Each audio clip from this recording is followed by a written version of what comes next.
Welcome back, everybody, to Caravan of Garbage, where we're making our way through a series of movies. It's not a series, they're individual films. That's right. That failed on their own merit. Absolutely. But they have a vague thing in common, sort of. You know it when you see it. This is the you know it when you see it series. It's sort of old, and some of them really are old, and some of them only look old.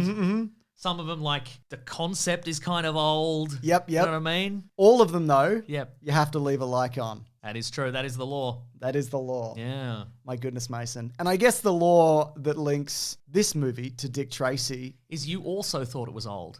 You said to me, hey, let's do a bunch of stuff based on all the old stuff. Dick Tracy, the 30s, The Phantom, the 30s. The Rocketeer, that's probably from the 30s. And I said, James, you fool. You absolute buffoon. That's right, I'm airing out a dirty laundry on this video. And I said, James, that's probably from the 80s or something. That it is probably from the 80s. It's exactly from the 80s, yeah. Yeah. Well, do you want to do a bit of backstory on the Rocketeer? Well, look, I mean, you are not entirely wrong you were entirely wrong. I was being too merciful. Yeah, I was going to say, because you've already aired quite a lot of dirty laundry. Okay. Literally also. You've bought me your washing as penance. That's true. But look, by sheer coincidence, there were a bunch of, like, Rocketmen style adventures sort of from the 40s and 50s. And Elton John. That's true. The King of the Rocketmen. Commando Cody, who's the Rocket King of the Universe or something. Do you remember that one? No. Right. Well, anyway. Because I'm not 100 years old, Mason. Jesus. This guy. Yeah. So go on. Wow, that's 100-year-old man erasure. That's a real kick in the guts to me, a 100-year-old man that looks really good for 100, but not good for whatever. However, it doesn't matter. Anyway, so a comic book writer and artist Dave Stevens was asked by the owners of the publishing company Pacific Comics, now defunct, to do some backup stories in one of their main comic books. They said, David, we need some backup stories, David. David. If you're not too busy, David. We don't have time. We're busy driving this company to the ground. We're making 3D comics or something. Oh, why? Yeah. To drive the company to the ground. Oh, perfect. Yeah. Anyway, he came up with the concept of the Rocketeer, again, based on these kind of old Rocketmen style serials. Yeah. And again, where I was going with this, to give you some credit, even though you're wrong and you're a fool and a buffoon. Sure. This has the absolute exact flavor of that. Like, it feels very authentic. Definitely. You know what I mean? You're talking specifically the comic, but also the movie. The movie, right. What I think's incredible about this is the cast, for one, okay? So often when we're watching, like, a period piece, we like to judge the casting or the characters by if they look like they could identify the specific portable music player that was popular at the time it was filmed. Absolutely. Does that make sense to everybody? It absolutely does. You're watching Amsterdam and you're looking at these actors and you're like, do they know what an iPhone looks like? Yeah. You know what I mean? Do any of these people... Do they have a Spotify account? I bet they do. Do they put out their best Spotify songs on Twitter every year? Is that what they're doing? That's exactly right. Okay, so James, Christian Bale knows what an iPod looks like? I would say not in that movie and also not in real life. Yeah, right? Yeah. John David Washington. Yeah. Yeah, he does. He grew up with Denzel Washington. Yeah, he had all the technology. Yeah. He probably had laser discs. Yeah, that's right. You know? Margot Robbie? Kind of a chameleon, you know? Even though she is Australian, I get lost in the roles that she does. Yeah, so I'm going to say she can pull off that look. I think she knows what an iPod looks like, and she had like one of those pink finished. You're thinking of Barbie. It's Barbie, isn't it? Is literally colouring your mind. That's true. Anya Taylor-Joy. I don't even know what she is. Where's she from? Right? I don't know. That's the chameleon in this cast. Yeah, you're right. Looks like she plays all her music off wax cylinders to this very day. Absolutely. But what is it? Like haunting ghost noises or something? Absolutely. I don't know. It's haunting ghost noises. It's like... a creaking ship. Yeah, like nymphs. Sirens. Like sirens singing their haunting song to get sailors to crash into a reef or whatever. Unsettling laughter. Yeah. Just doors closing in a weird way. Hey, send us your playlist, Anya Taylor-Joy. Send it to us. And I feel like looking at this cast, even though a lot of them are very recognizable, is that nobody here knows what a Walkman is. No, absolutely not. not. It's the haircuts, it's the mustaches. Yes. It's the aesthetic. Yeah. And and again, it's Alan Arkin and Timothy Dalton and Jennifer Connelly. Alan Arkin doesn't know what a Walkman looks like now. Well, I think he's dead. Well, he definitely doesn't now? Depends. Yeah. Depends what goes on in the afterlife. I mean, as far as I know, they have Walkmans in heaven. It's those yellow sports Walkmans. Oh, they would. Yeah, they would. Absolutely. Yeah. But yeah, no, this is a great cast, I think. Yeah. And look, he's not really like he didn't become like a leading man in the way that a lot of, guys from this era might have. But Cliff Secord, as played by Billy Campbell, I think he does a really good job. Like, initially they were going to go with some bigger name. But Joe Johnston, who I want to talk about as well, who directed this, he wanted somebody who more embodies the part physically and also in spirit. And the haircut, obviously. The haircut's really important. Very important. It's when you take the helmet off, it has to reform into its correct shape immediately. That's you know right. what I mean? And you might be like, well, just give him a buzz cut. Well, that's not... That's not in the comic. Right? It's a floppy kind of, He's a young man. He's a youngish man. Yeah, he's going to the sock hop, probably. He's going to the malt shop. Yep. He's going to a malt shop sock hop. That's right. He's putting on a record. That's right. He's not putting on a headphone with a tape. He's not putting on one of those metal over-the-head headphones and they've got the soft... like the foam, I hate those. Yeah. He's not putting on one of those ones that's got the radio built in on the side. I hate those. Yeah. I still think they're cool. They're not cool. But yeah, I think the idea of putting Joe Johnston behind this, and if you don't know him, he did a lot of special effect and design work on the original Star Wars. For example, he created the look of Boba Fett. Oh. Yeah, which is pretty incredible. He's got a rocket pack. He's got a rocket pack, everybody. He also directed Honey, I Shrunk the Kids. He directed Jumanji. He directed a bunch of stuff in between. And then he directed Captain America, the First Avenger. Absolutely, that's right, yeah. Which in a lot of ways is just like, fuck it, I'm making the Rocketeer again. Right. Do you think when he first... Nobody saw it, they won't know. Do you think when he first came on set for the Rocketeer, he was like, okay, so here's the deal with the Rocketeer.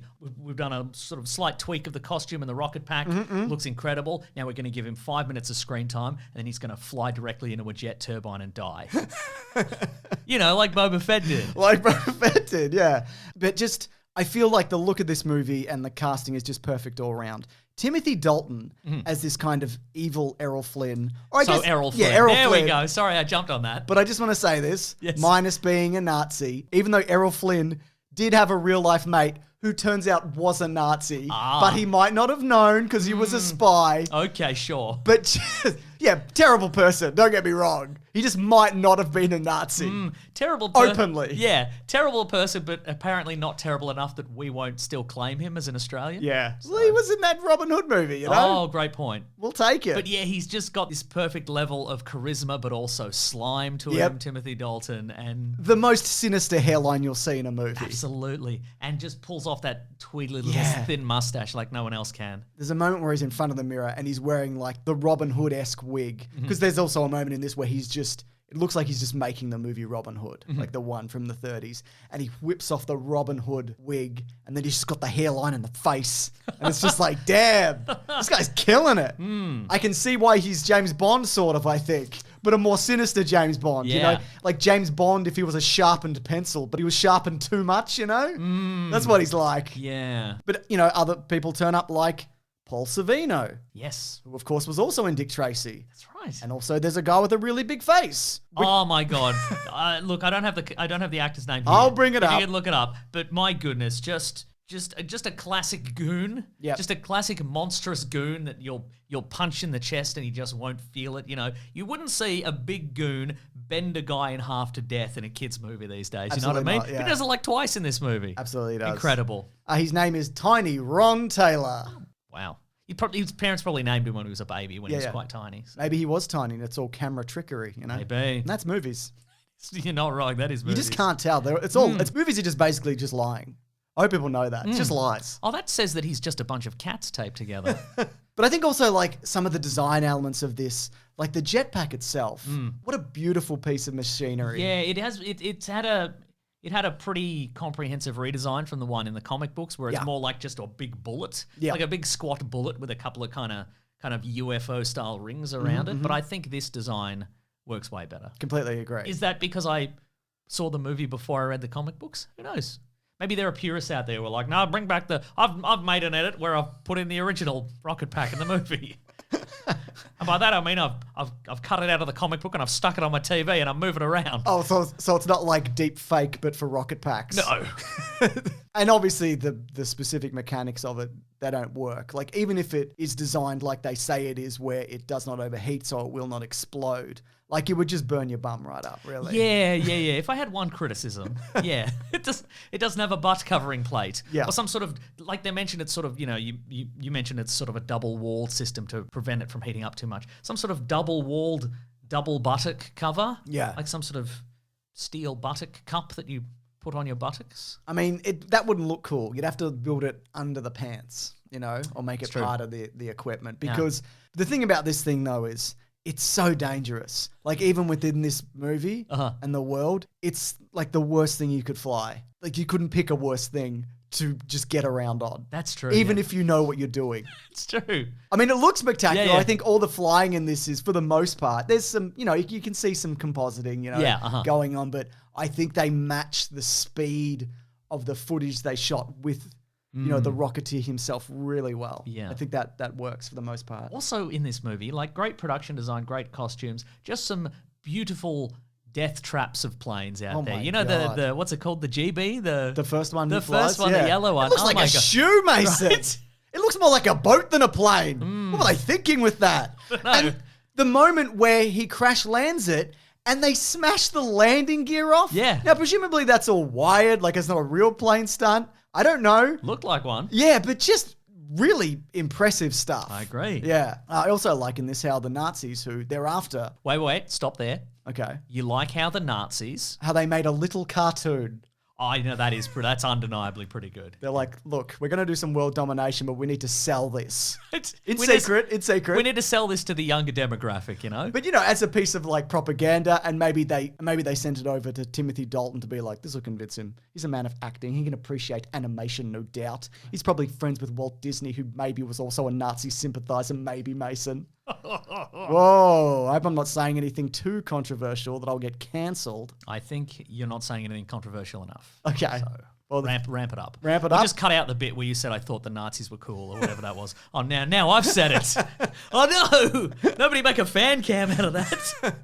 So you've got your Nazis, you've got your FBI, you've got your mob. They're all after it. I have a note here. I saw in the credits Terry O'Quinn was going to be in this. Terry O'Quinn from Lost. And I'm like, that's exciting. Yeah, Love what do you mean that guy. was going to be in it? He is in it. No, but I mean, I saw a note in the... I Sorry, thought you meant you were going through the credits. You're like, wow. Oh, sorry, I'll start again. So I saw in the titles that Terry O'Quinn was going to be in this, and I'm like, ooh, I'm so excited. Then one of the scene starts, and an FBI guy's there, and I'm like, oh, it's Terry O'Quinn. And then another scene happens. I'm like, wait, is that Terry O'Quinn? And then Howard Hughes is, oh, that's Terry. There's a lot of guys from back in the day who look like Terry O'Quinn, is all I'm saying. Do you have Terry O'Quinn facial blindness or something? Maybe I do. Do I look like Terry O'Quinn to you? I mean, a little bit. I'm also the smoke monster, Mason. Aye.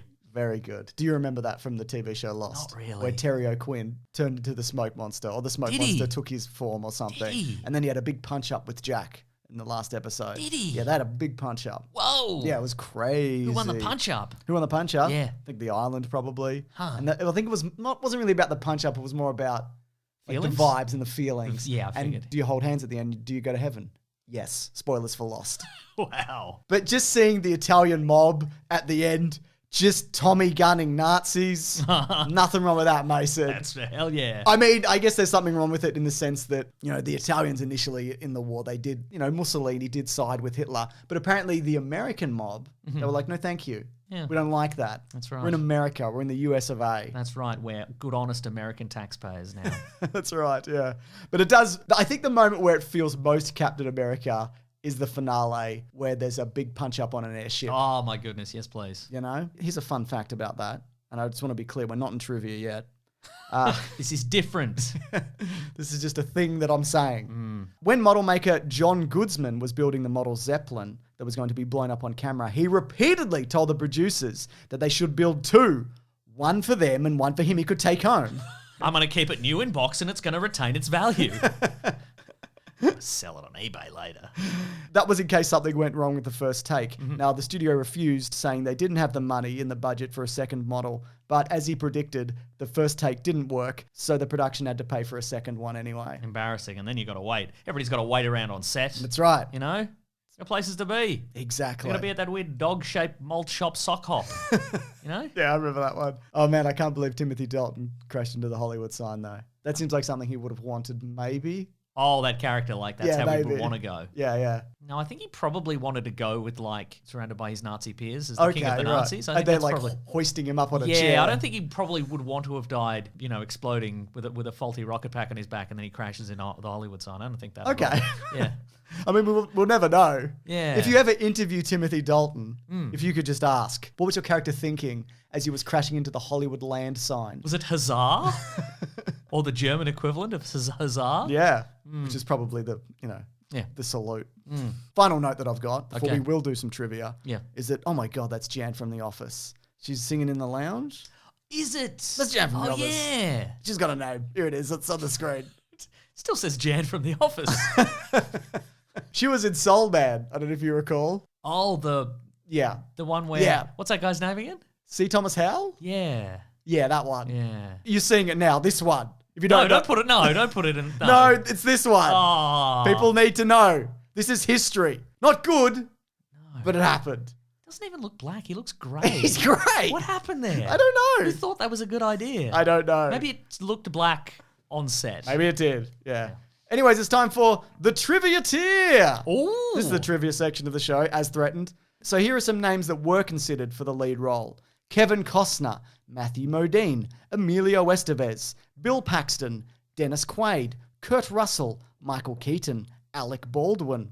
Hold on to that thought for next week. Robin Williams, Mel Gibson, Harrison Ford, Ron Perlman, Michael J. Fox, Tom Hanks, Richard Marx apparently turned it down, he claims. The singer. Yep. That's what he said. Wow. Yeah. And to answer your question as to which of those men could look like they could recognize a Walkman, yes, no, yes, no, yes. Very no? good.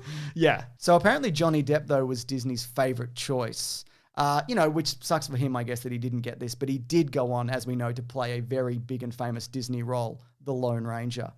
Mason. Oh, no, we don't have to do the Lone Ranger. No, Mason. We're not doing though. There's too many things in that I just don't want to talk about, okay? I had that thought. I'm like, the Lone Ranger. And the other day, I'm like, Condor Man? Do we cover Condor Man? Yeah, I don't know. I mean, you know it when you see it. Yeah. And I don't know if I see it. You know? Yeah. There's too many gadgets in his car. I think we might do I don't know whether this is staying in, but a Disney attempt to start a Pirates-esque franchise. Right, okay. So it'd be like The Lone Ranger, it'd be Prince of Persia, it would be John Carter of Mars, it would be Nicolas Cage as a sorcerer, and Jay Baruchel also wants to be a sorcerer. I thought I was just a normal guy. That's Jay Baruchel. No, you're a sorcerer! Oh, but I don't want to be a sorcerer. Well, this is a sorcerer movie. So okay. I like him. Yeah, I do too. This is actually James Horner's Disney music debut. James Horner has passed, of course, but you might know his music from Braveheart, Titanic, Avatar. He was a big name. Great score in this. Yeah. From the pulp stories of their era. So in the comic book, Mason, the original inventor of the rocket pack was 30s pulp novel hero Doc Savage, the Man of Bronze. Why bronze? What's that? He just looks quite bronze. Oh, it's not like I've the strength of bronze? I'm as impenetrable. Not literally. Okay. Yeah. I'm as impenetrable as bronze, whatever that is. He's like Ozymandias, he's the smartest guy in the world, but he's also the toughest guy, and he's always... Can catch a bullet, etc. Yeah. Okay. They did a movie. I don't think it's good. Doc Savage. Yeah. They almost certainly did. Yeah. We'll know it when we see it. But we see haven't. However, because of licensing considerations, probably that movie, Mason, Disney did not seek permission from Condé Nast, the copyright holder of Doc Savage, and opted to substitute him for Howard Hughes, real life guy, who went all sorts of crazy. All at once. He did it all. He ran the gamut. Yeah. I'll design this rocket pack and I won't even have it cover somebody's butt. I'll do anything. In the original graphic novel, Cliff Secord's girlfriend is named Betty Page, not Jenny Blake. Now, the reason for this is because Dan Stevens actually... Dave Stevens. Sorry. Is because Dan Stevens... Dave Stevens. Is because... Why is his name not Dan Stevens? I don't know. I guess it was taken by Dan Stevens. Yeah. So Dave Stevens, who created the comic, he based the character Betty Page upon his real-life girlfriend, 1950s pinup girl, Betty Page, but she would not allow her name to be used in the film. There you go. So that's why it was changed. And last bit of Rocketeer, if that's what I called it.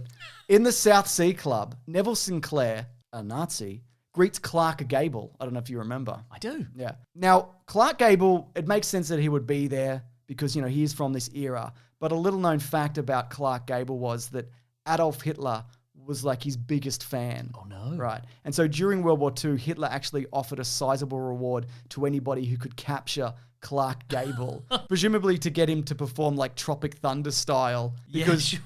Because he was serving as an aerial gunner at the time. So apparently quite a bit of resources went into that. Wow. Yeah. Now, that's like that time they found one of Osama bin Laden's hard drive and it was filled with anime. Remember that? Yeah. What a weeb. But in terms of sequels, Disney at the time were looking for their version of Indiana Jones, right? And they eventually found it in Indiana Jones. Love that. And now it's Love over. that for them. Yeah, now it's over. It's The era is finished. done. Yep, Yeah. absolutely. So they were like, let's do a trilogy. But obviously the first one didn't do too well. On a budget of $30 to $40 million in the US alone, it made $46.7 million. It Okay, was sure. a bit of a flop, Mason. But of course it has had a bit of a cult following, and that has led to a number of rumors and steps towards a remake or a sequel. There was going to be one based around the Tuskegee Airmen, is that right? That's correct, yeah. So first in 2016, there was a movie called The Rocketeers where Cliff Secord goes missing and a second female Rocketeer takes over, and it's about the search for him. Is that...